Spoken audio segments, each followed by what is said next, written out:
What's good, y'all? Welcome to the far side. It's your boy, Quarantine Teen Channel here.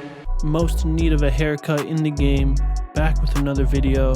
Today I'm just going to be going over different ways to get your drums sounding a bit better and how to make it fit with your beat more. I don't really have a direction for this, so I'm just going to get right into it. I'm going to just start with some general things to keep in mind when you're doing drums. There's no like concrete way to do them or make them sound good. It really depends on the beat you're making, the BPM, the feel of it, what you're going for. Sometimes you might want to do something really creative off the cuff that like is kind of not normal. Sometimes you just want to keep it really simple and just a simple eighth note hat, a clap, and maybe a bounce snare or something. That might be the best for the beat. I mean, just look at the song Ransom by Lil Tecca. Not to knock that beat or anything. It's a great beat. Nick Mira went crazy on it. But the drums are pretty simple if you think about it. It's just an eighth note hi-hat, some claps, some snares, and an 808 and a kick. That's really all there is, if I'm not mistaken. Actually, I should probably look that up right now, honestly. Verify myself on my phone. That's crazy. I was looking here. I'm dumb as fuck. Can I not look it up while I'm recording, bro? Like,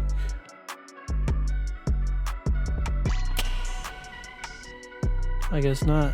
That's crazy. Alright, I was right. It's just an eighth note hi-hat, a bounce snare, some claps, a kick and an 808, and then a few open hats, and maybe a kick, maybe a perk on the drop or two. Either way, they're pretty simple. You want it to be too busy to where the drums are overtaking everything else in that track. Unless you're making a beat with no melody, you're going to want to let the melody drive the track and the feeling of it, and the drums are there to mesh with it and complement it almost. Another huge part of your drums is sound selection. You can have a crazy drum pattern, but choose some ass sounds and it'll sound like just dookie. Here, I'm gonna show you two examples. I'm gonna make a drum pattern. I'm gonna show y'all that same pattern using two sets of drum sounds. One will be pretty good and match with the beat, and one will be ass and just atrocious, and then we'll see how it sounds. Here's the drum pattern with the good sounds.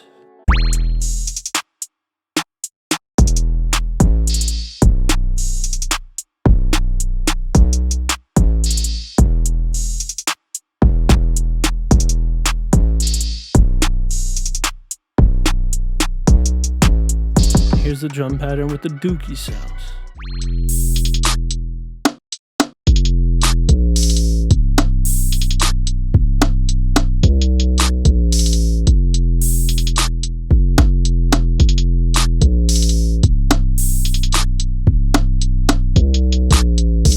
As you can see, it affects it a lot. Hey, what you doing out here with all this ass? Most of the time you're going to want to go for clean, high quality sounds. Quality sounds will just make for a better drum pattern overall. Claps and snares, not really much to say here. Just keep it simple, get good quality sounds. There's a hella drum kits online that you can get. I don't condone using Reddit, but Internet Money has a lot of good drum kits on their wavesupply.net site. It can get a little pricey, but they're worth it in my opinion, because they oftentimes come with a lot more than what's advertised. Splice is good as well if you want to get that. There's hella drum sounds, you can find some weird ones. Splice is really good for that actually. Also try not to keep it too busy. You want to leave some room for other things like hats and perks and open hats and all that. Something that could spice up your snares is rolls. Snare rolls function as almost a perk. I'll give you an example of how it's used here.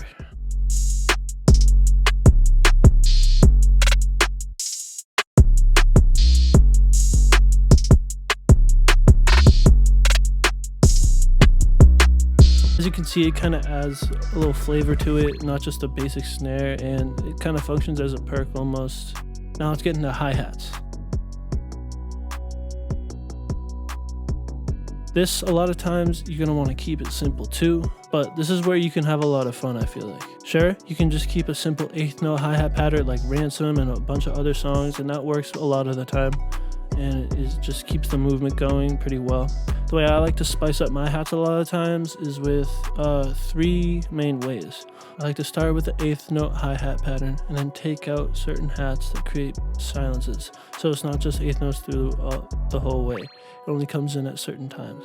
Adding on to that, I'll add little rolls here and there, nothing too crazy. You don't want to go crazy on the rolls. They're meant to accent and add a little flavor to the hi-hat pattern, not to be some crazy, just like insane hi-hats. Maybe I like to do it before I clap, maybe at the end of the pattern, at the start of the pattern too, that works too. And then the third way is I like to add notes in the lower sections. This has been done a lot. Pretty famous example is the EXO Tour Life beat by TM88. Used a lot of 4th notes in the lower pattern, and that really added some bounce to the pattern. It's not just a simple 8th note pattern if you're looking for something different. Alright, I'm gonna group this together. Kicks and 808s. Again, I usually say simple is best. Kind of want to catch the feel of the beat almost. Producers, tune your 808s. If your 808 is out of key, it's gonna sound like ass, I promise you. In Logic, there's a really easy way to do that, and I'm gonna show you right here. You go to the plugin slot over here, make your way down to metering, you'll see a thing called tuner. Play your 808 in that tuner, it'll tell you what the note it's playing is. In EXS, you can tune the 808 to the note you want, and also fine tune it if it's still not hitting the perfect key, so you can hit that perfect key. Make sure you tune your 808s. Alright, so for mixing, I've seen people say that they should side chain their 808 to their kick, so when the kick hits, the 808 ducks down, and that is not what you should do. And if you don't believe me, just take it from Officer Kenny in this clip right here. No, don't ever fucking do this, bruh. If you sidechain your 808 to your kick, your shit is not gonna hit. No. Fuck no. Don't do it. It does not sound tight. It does not clean your shit up. It doesn't make your kick sound better. It don't make your bass sound better. It makes everything sound like shit. Let them rock. Just fuck with the EQ. Cut some lows out of some shit. Fuck with your levels. Stop. Don't fucking do this. Don't do it. Y'all have to stop, bro. As he said, it's not going to sound good. It's not going to hit clean. You just want to let them be. Maybe raise the attack a bit on the 808, but nothing too crazy. You want them both to smack. Way I like to do it, in the kicks, I will boost around the 200 area because that's usually where the punchiness comes from. And I will duck around the 500 area. On the 808s, I will boost around the 500 area because that's the part you're going to hear more rather than feel. That part's already hitting, you want to hear it more. Then I'll duck around 200. The reason I duck around 200 is because I boosted it in the kick, and so that frequency is going to fit more into the 808, and that will just kind of mesh them together a bit better. Also, a tool for kicks and 808s is distortion. For both, actually, it really depends on the sound you're using. I'm gonna play you a drum pattern. What? Let's say I'm using this kick in my drum pattern. Of Barcelona, of Brazil, gives Brazil their first ever Olympic gold medal. This one already hits pretty hard, and so I don't really need to add distortion to it. I'll just put the EQ on it.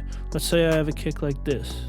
It hits a little bit, but doesn't hit as hard as I want to, so I will put bit crusher on it, and then it'll sound like this. Throw it away! Oh!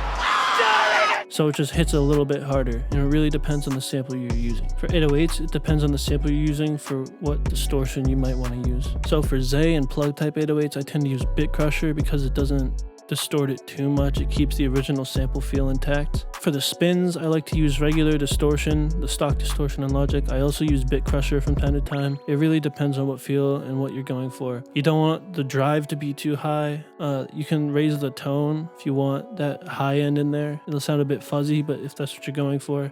Pierre does that a lot with his 808s.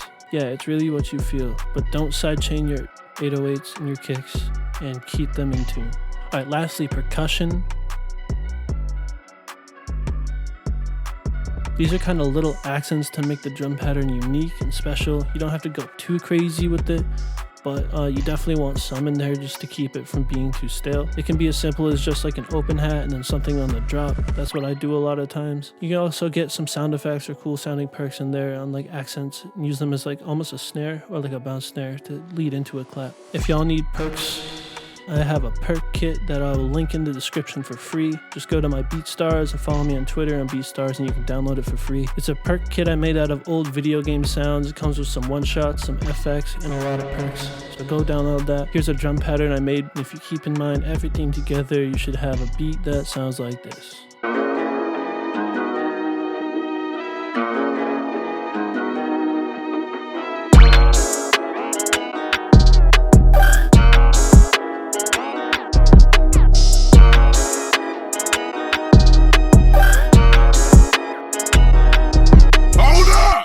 That shit is gas!